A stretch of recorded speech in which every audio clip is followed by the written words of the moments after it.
जय हिंद। आशा करता हूँ आप सभी स्वस्थ होंगे। मेरा नाम है विक्रम कुमार।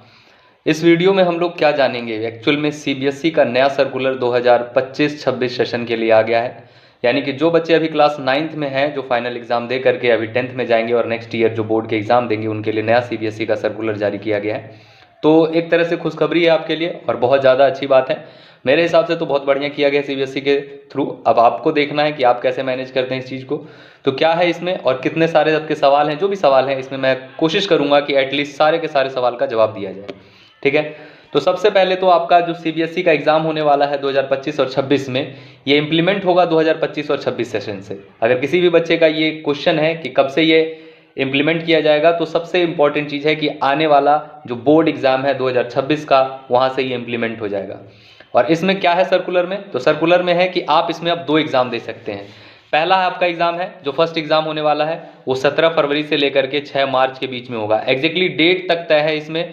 सेकेंड एग्जाम जो है 5 मई से लेकर के 20 मई तक चलेगा, पूरा का पूरा चलेगा ये। और इसमें सिर्फ और सिर्फ 1 टाइम रजिस्ट्रेशन की ज़रूरत है आपको। दोनों सेशन के लिए सिर्फ और सिर्फ 1 टाइम रजिस्ट्रेशन चाहिए होगा। फीस वगैरह की जहाँ तक बात की जाए, तो फीस जो है 1 टाइम ही लगेगा, उसे कंबाइन करके लिया जाएगा। अब इसमें कई बच्चों के सवाल हो सकते हैं कि अगर दोनों एग्जाम हम दें तो रिजल्ट कैसे डिसाइड होगा। तो देखिए, अगर आपने पहला एग्जाम दिया है और दूसरा एग्जाम भी दिया है, तो दोनों एग्जाम में जो भी आपके बेस्ट होंगे, सपोज दैट कि पहले एग्जाम में आपके साइंस में 68 नंबर हैं और सेकंड एग्जाम में आपके 57 नंबर हैं, तो ये 68 वाला इंक्लूड होगा। तो सबसे इंपॉर्टेंट चीज़ यही है, इसमें आपको बेनिफिट ये मिलेगा कि आपको मल्टीपल टाइम्स एग्जाम भी देने हैं, यानी 2 बार आप एग्जाम दे सकते हैं। और जो जिस भी एग्जाम में ज़्यादा बेटर स्कोर करेगा वही फाइनल रिजल्ट में इंक्लूड होगा। क्या सिलेबस भी रिड्यूस होने वाला है? जी नहीं, सिलेबस दोनों एग्जाम में पूरा का पूरा पूछा जाएगा। सो इस भरम में मत रखना कि सिलेबस क्या है और क्या नहीं रहेगा। ये सिलेबस सीबीएसई सर्कुलर जब आएगा नेक्स्ट ईयर के लिए तो आपको जारी कर दिया जाएगा, इसके लिए आप निश्चिंत रहिए। क्या दोनों एग्जाम देना इंपॉर्टेंट है? बिल्कुल नहीं। यहाँ पे आपके पास 3 ऑप्शन है। क्या 3 ऑप्शन है? या तो आप पहला सिर्फ दे दीजिए, या दूसरा दे दीजिए, या पहला और दूसरा दोनों दे दीजिए।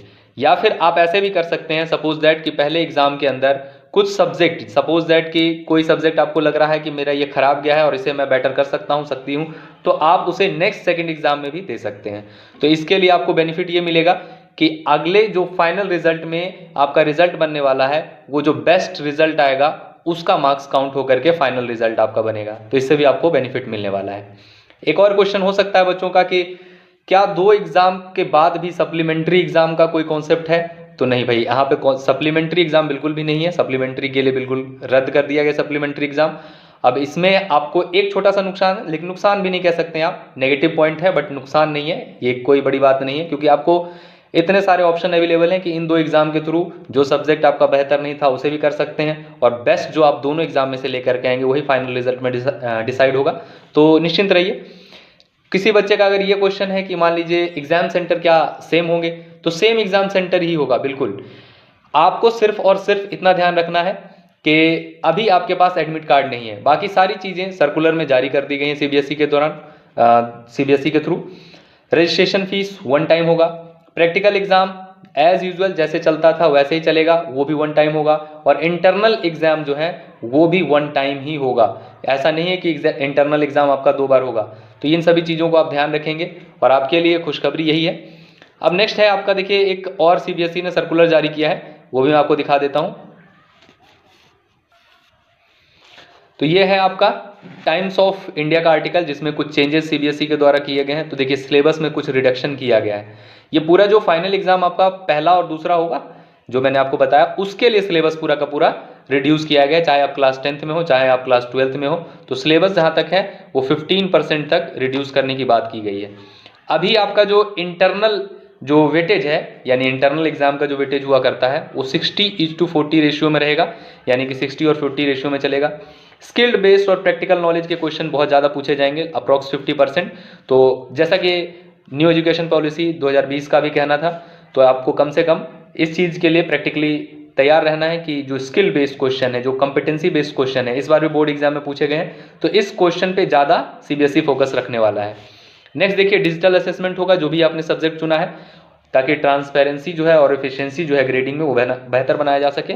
तो डिजिटल असेसमेंट होगा जो भी आपने सब्जेक्ट सेलेक्ट किया है। और एक और चीज़, introduction of open book, suppose that आपने कोई सोशल साइंस है या फिर इंग्लिश लिटरेचर है, तो इन सभी के लिए introduction of open book exam भी किया जाएगा। तो ये मेजर चेंजेस किए गए हैं सीबीएसई के द्वारा। और ये सारे जो है हिंदुस्तान नहीं, टाइम्स ऑफ इंडिया का आर्टिकल से मैंने लिया है। तो ये सब जो मेजर डिटेल्स हैं मैंने अपडेट कर दिया है। आई होप आपको पूरा इन्फॉर्मेशन मिल गया होगा, और जो भी क्वेश्चन हो कमेंट सेक्शन में कर देना, मैं ज़रूर डाउट आपका क्लियर कर दूंगा। तो कॉन्ग्रेचुलेशन, आपके ऊपर से प्रेशर खत्म कर दिया गया है, और प्रेशर जैसे जैसे खत्म हुआ है तो उम्मीद करूंगा कि आप बेटर परफॉर्म करेंगे।